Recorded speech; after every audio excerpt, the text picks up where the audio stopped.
La Bible en un an. Lecture du 9 décembre. Apocalypse, chapitre 1. Révélation de Jésus-Christ que Dieu lui a donnée, pour montrer à ses serviteurs les choses qui doivent arriver bientôt, et qu'il a fait connaître par l'envoi de son ange à son serviteur, Jean, lequel a attesté la parole de Dieu et le témoignage de Jésus-Christ, tout ce qu'il a vu.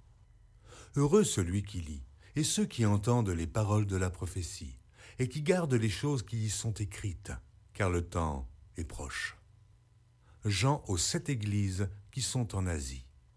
Que la grâce et la paix vous soient données de la part de celui qui est, qui était et qui vient, et de la part des 7 esprits qui sont devant son trône, et de la part de Jésus-Christ, le témoin fidèle, le premier-né des morts et le prince des rois de la terre, à celui qui nous aime, qui nous a délivrés de nos péchés par son sang, et qui a fait de nous un royaume, des sacrificateurs pour Dieu son Père. À lui soit la gloire et la puissance, au siècle des siècles. Amen. Voici, il vient avec les nuées, et tout œil le verra, même ceux qui l'ont percé, et toutes les tribus de la terre se lamenteront à cause de lui. Oui. Amen. Je suis l'alpha et l'oméga, dit le Seigneur Dieu, celui qui est, qui était et qui vient, le Tout-Puissant. Moi, Jean, votre frère, et qui est part avec vous à la tribulation et au royaume et à la persévérance en Jésus. J'étais dans l'île appelée Patmos, à cause de la parole de Dieu et du témoignage de Jésus. Je fus ravi en esprit au jour du Seigneur, et j'entendis derrière moi une voix forte, comme le son d'une trompette, qui disait « Ce que tu vois, écris-le dans un livre, et envoie-le aux 7 églises, à Éphèse, à Smyrne, à Pergame, à Thyatire, à Sardes, à Philadelphie et à Laodicée. » Je me retournai pour connaître quelle était la voix qui me parlait, et, après m'être retourné, je vis 7 chandeliers d'or. Et au milieu des 7 chandeliers, quelqu'un qui ressemblait à un fils d'homme, vêtu d'une longue robe, et ayant une ceinture d'or sur la poitrine. Sa tête et ses cheveux étaient blancs comme de la laine blanche, comme de la neige. Ses yeux étaient comme une flamme de feu. Ses pieds étaient semblables à de l'airain ardent, comme s'il eût été embrasé dans une fournaise. Et sa voix était comme le bruit de grandes eaux. Il avait dans sa main droite 7 étoiles. De sa bouche sortait une épée aiguë, à 2 tranchants. Et son visage était comme le soleil lorsqu'il brille dans sa force. Quand je le vis, je tombai à ses pieds, comme mort. Il posa sur moi sa main droite en disant « Ne crains point. Je suis le premier et le dernier, et le vivant. J'étais mort, et voici, je suis vivant au siècle des siècles. Je tiens les clés de la mort et du séjour des morts. Écris donc les choses que tu as vues, et celles qui sont, et celles qui doivent arriver après elles. Le mystère des 7 étoiles que tu as vues dans ma main droite et des 7 chandeliers d'or.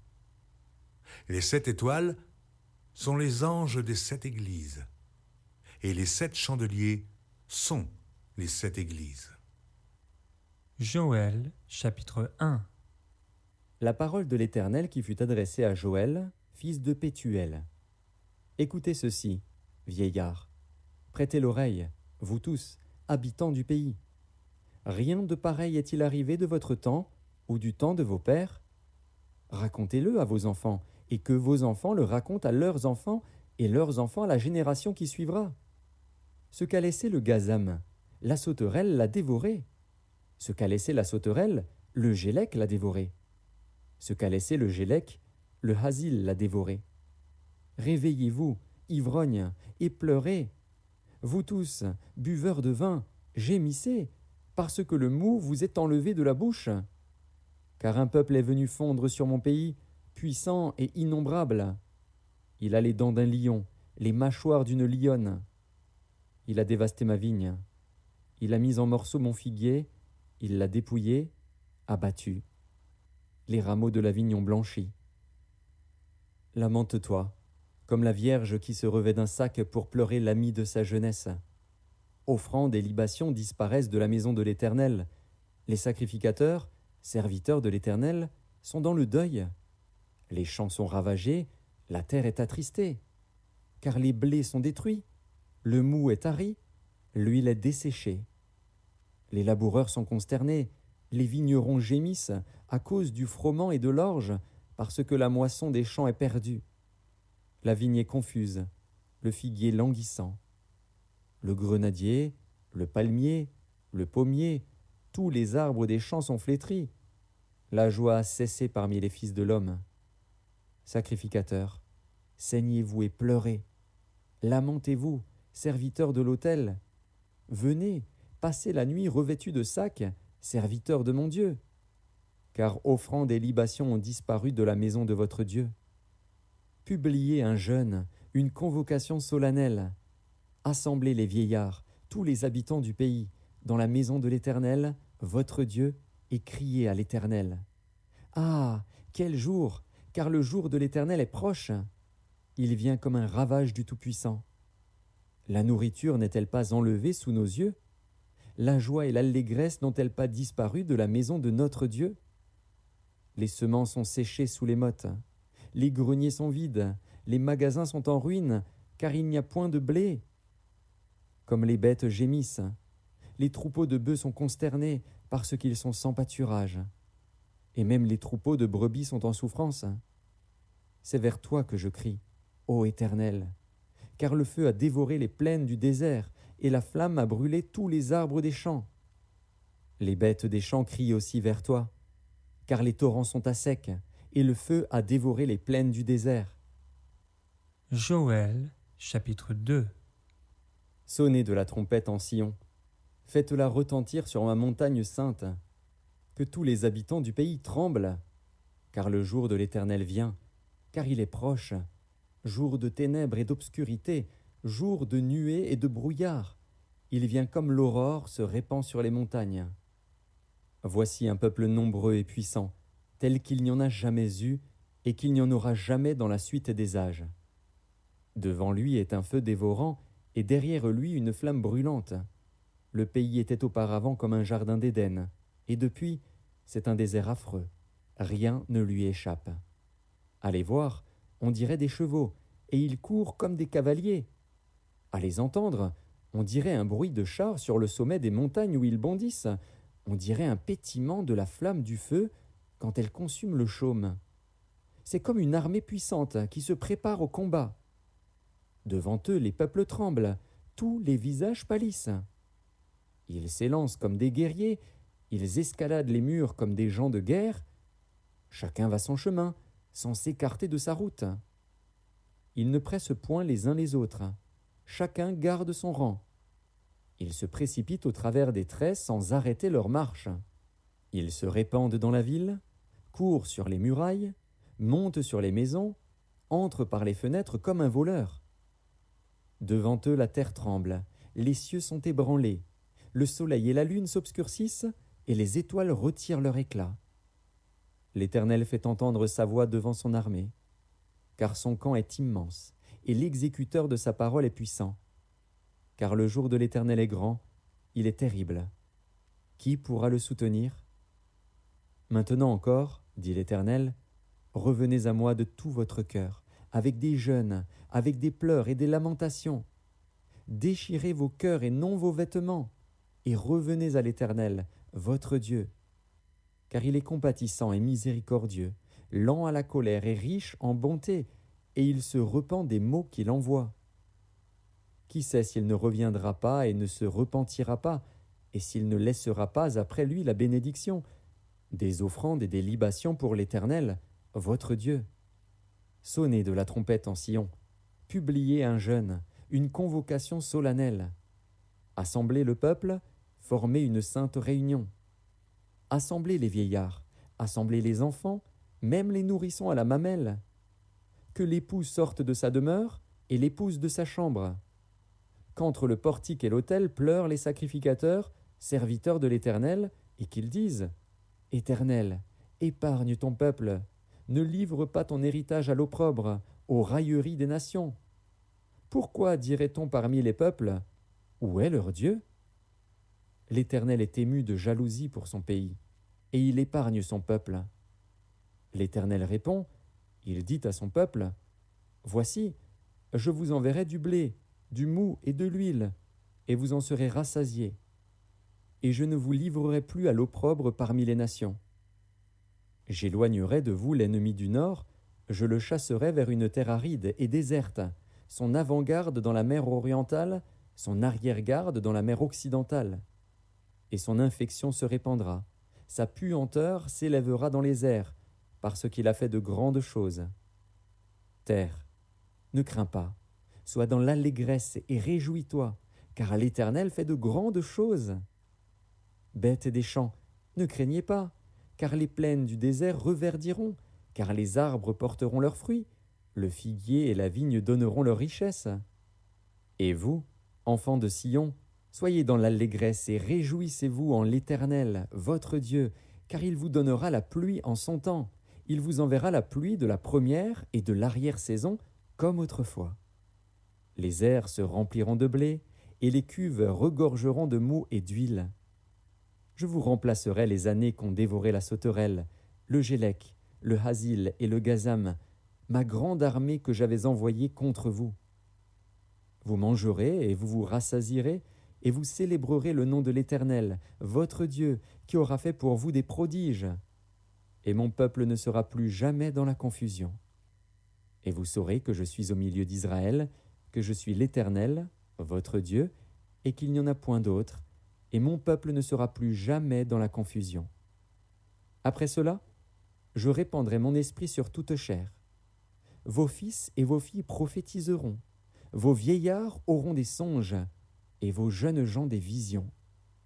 Même sur les serviteurs et sur les servantes, dans ces jours-là, je répandrai mon esprit.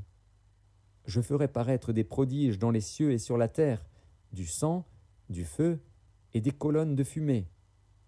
Le soleil se changera en ténèbres et la lune en sang, avant l'arrivée du jour de l'Éternel, de ce jour grand et terrible. Alors quiconque invoquera le nom de l'Éternel sera sauvé. Le salut sera sur la montagne de Sion et à Jérusalem, comme a dit l'Éternel, et parmi les réchappés que l'Éternel appellera. Joël, chapitre 3. Car voici, en ces jours, en ce temps-là, quand je ramènerai les captifs de Juda et de Jérusalem, je rassemblerai toutes les nations, et je les ferai descendre dans la vallée de Josaphat. Là, j'entrerai en jugement avec elles, au sujet de mon peuple, d'Israël, mon héritage, qu'elles ont dispersé parmi les nations, et au sujet de mon pays qu'elles se sont partagées. Ils ont tiré mon peuple au sort. Ils ont donné le jeune garçon pour une prostituée, ils ont vendu la jeune fille pour du vin, et ils ont bu. Que me voulez-vous, Tyr et Sidon, et vous tous, district des Philistins? Voulez-vous tirer vengeance de moi? Si vous voulez vous venger, je ferai bien vite retomber votre vengeance sur vos têtes. Vous avez pris mon argent, mon or, et ce que j'avais de plus précieux et de plus beau, vous l'avez emporté dans vos temples. Vous avez vendu les enfants de Juda et de Jérusalem aux enfants de Javan, afin de les éloigner de leur territoire. Voici, je les ferai revenir du lieu où vous les avez vendus, et je ferai retomber votre vengeance sur vos têtes. Je vendrai vos fils et vos filles aux enfants de Juda, et ils les vendront aux Sabéens, nation lointaine, car l'Éternel a parlé. Publiez ces choses parmi les nations, préparez la guerre, réveillez les héros, qu'ils s'approchent, qu'ils montent, tous les hommes de guerre. De vos hoyaux forgez des épées, et de vos serpes des lances. Que le faible dise « Je suis fort ». Hâtez-vous et venez, vous toutes, nations d'alentour, et rassemblez-vous. Là, ô Éternel, fais descendre tes héros. Que les nations se réveillent et qu'elles montent vers la vallée de Josaphat, car là je siégerai pour juger toutes les nations d'alentour. Saisissez la faucille, car la moisson est mûre. Venez, foulez, car le pressoir est plein. Les cuves regorgent, car grande est leur méchanceté. C'est une multitude, dans la vallée du jugement. Car le jour de l'Éternel est proche, dans la vallée du jugement. Le soleil et la lune s'obscurcissent, et les étoiles retirent leur éclat. De Sion l'Éternel rugit, de Jérusalem il fait entendre sa voix. Les cieux et la terre sont ébranlés. Mais l'Éternel est un refuge pour son peuple, un abri pour les enfants d'Israël. Et vous saurez que je suis l'Éternel, votre Dieu, résidant à Sion, ma sainte montagne. Jérusalem sera sainte, et les étrangers n'y passeront plus. En ce temps-là, le moût ruissellera des montagnes, le lait coulera des collines, et il y aura de l'eau dans tous les torrents de Juda. Une source sortira aussi de la maison de l'Éternel et arrosera la vallée de Sittim. L'Égypte sera dévastée, Édom sera réduit en désert à cause des violences contre les enfants de Juda dont ils ont répandu le sang innocent dans leur pays. Mais Juda sera toujours habité, et Jérusalem de génération en génération. Je vengerai leur sang que je n'ai point encore vengé, et l'Éternel résidera dans Sion. Psaume chapitre 128. Cantique des degrés. Heureux tout homme qui craint l'Éternel, qui marche dans ses voies. Tu jouis alors du travail de tes mains, tu es heureux, tu prospères. Ta femme est comme une vigne féconde dans l'intérieur de ta maison. Tes fils sont comme des plants d'olivier autour de ta table. C'est ainsi qu'est béni l'homme qui craint l'Éternel. L'Éternel te bénira de Sion et tu verras le bonheur de Jérusalem tous les jours de ta vie. Tu verras les fils de tes fils, que la paix soit sur Israël. Proverbe chapitre 29, verset 18. Quand il n'y a pas de révélation, le peuple est sans frein. Heureux s'il observe la loi.